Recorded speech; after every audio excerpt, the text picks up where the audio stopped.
Hi అండి. పిల్లలకి హెల్తీగా ఏదైనా స్వీట్ చేయాలి అనుకున్నప్పుడు ఇలా రాగి బూరెలను ట్రై చేయండి. పాకం పట్టే పని లేకుండా సింపుల్గా 10 నిమిషాల్లోనే బూరెలు రెడీ చేసుకోవచ్చండి.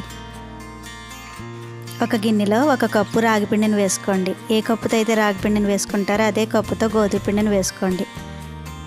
1/2 కప్పు కొబ్బరి తురుముని, 2 టేబుల్ స్పూన్ల నువ్వుల్ని, చిటికెడు సాల్ట్ని వేసుకొని వీటన్నిటిని ఒకసారి బాగా కలుపుకోండి. ఒక గిన్నెలో 1 కప్పు బెల్లాన్ని, 1/2 కప్పు వాటర్ని వేసుకోండి. గిన్నె స్టవ్ పై పెట్టుకుని బెల్లాన్ని కరిగించుకుంటే సరిపోతుందండి. దీనికి ఎటువంటి పాకము అవసరం లేదు. కరిగించుకున్న బెల్లం వాటర్ని పిండిలో వేసుకుని కలుపుకోండి. అవసరమైతే కొద్దిగా వాటర్ని యాడ్ చేసుకుని పిండిని కొద్దిగా పలచగా కలుపుకొని మూత పెట్టుకుని పక్కన పెట్టుకోండి. రెడీ చేసుకున్న పిండిలోంచి కొద్దిగా పిండిని తీసుకొని కవర్ పైన కొంచెం పలచగా ఒత్తుకుని పక్కన పెట్టుకోండి. స్టవ్ పైన కడాయి పెట్టుకుని కడాయిలో డీప్ ఫ్రైకి సరిపడా ఆయిల్ని మరిగించుకోండి. ఆయిల్ బాగా హీట్ అయిన తర్వాత మనం రెడీ చేసుకున్న రాగి బూరెలను వేసుకొని వేయించుకోండి. చక్కగా పొంగే హెల్తీ రాగి బూరెల్ని మీరు తప్పకుండా ట్రై చేసి చూడండి. మా వీడియో నచ్చితే లైక్ చేయండి, షేర్ చేయండి, సబ్స్క్రైబ్ చేసుకోండి.